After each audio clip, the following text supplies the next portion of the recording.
I told you, this thing is bigger than Nino Brown, and I got a list of proof. If I'm going down, I'm taking a whole lot of people with me. Order in the court. Nino Brown Boxing, I'm back in the building. Shout out to the LDBC. Don't forget to hit that like button and subscribe. So quick video. A couple of days ago, Derevyanchenko, he made it known that he wants a Canelo fight, but Canelo is at 175 dealing with Sergiy Derevyanchenko, and if Canelo is not available, he will want to fight Jermall Charlo. I'm down for it 100%. This is the type of fight that Jermall Charlo needs. Both of these guys are on the PBC. And sidebar, the thing that's confusing to me, and I guess the thing that's confusing to me is Sergiy Derevyanchenko definitely got opportunities, especially by going the IBF route. And I was thinking the same. I was just thinking, like, why didn't Jermall Charlo go the IBF route? I feel like a lot of these guys, and this isn't a Jermall Charlo thing, it's just a WBC thing. And I feel like a lot of these guys, they want that green belt so bad and they obsess over it, but it's like it puts them at a disadvantage if that belt is on another network or that belt is held by a guy that the WBC is willing to protect or make concessions for. It kind of stalls guys' career. It was a thought on my mind because I felt like if Jermall Charlo was as a middleweight in the IBF rankings, he would have been put in the position to face a Danny Jacobs or whoever was holding that IBF belt at the time, or they would have had to vacate. But it is what it is now. He's a WBC champ, and Derevyanchenko made it known that he will fight him. He called Jermall Charlo out. Now, at this point in time, I have not heard a response from Jermall Charlo.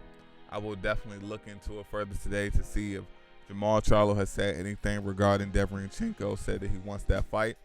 Both of these guys are on the PBC, and I feel like this is a very legitimate fight.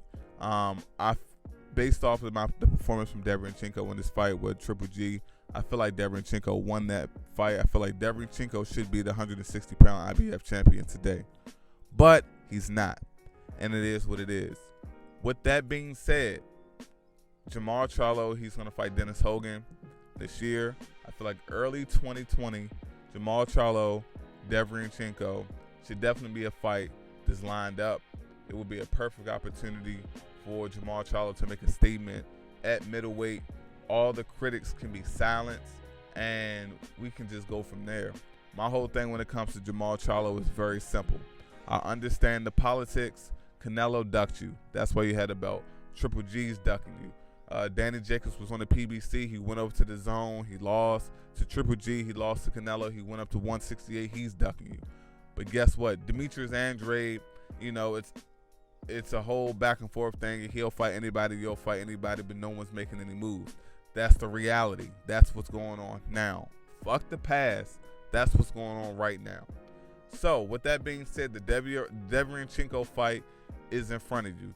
Destroy Dennis Hogan in dramatic fashion. Face Derevyanchenko, make a statement at middleweight. If you make a big enough statement at middleweight and it shows that you're wreaking fucking havoc on the division, even though those guys are ducking you, I feel like it's time to be extremely flexible, make a move. 168 pounds, here I come. And that's just how I feel when it comes to Jermall Charlo. It's guys on the PBC side at 168 that Jermall Charlo can fight. I feel like a Benavidez fight, even if he loses. Jose Uzcategui fight. A Caleb Plant fight.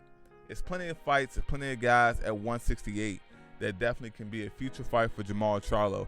He's big enough. He's strong enough. We just have to see if he can handle a higher level guy at 160. I believe Jermall Charlo can.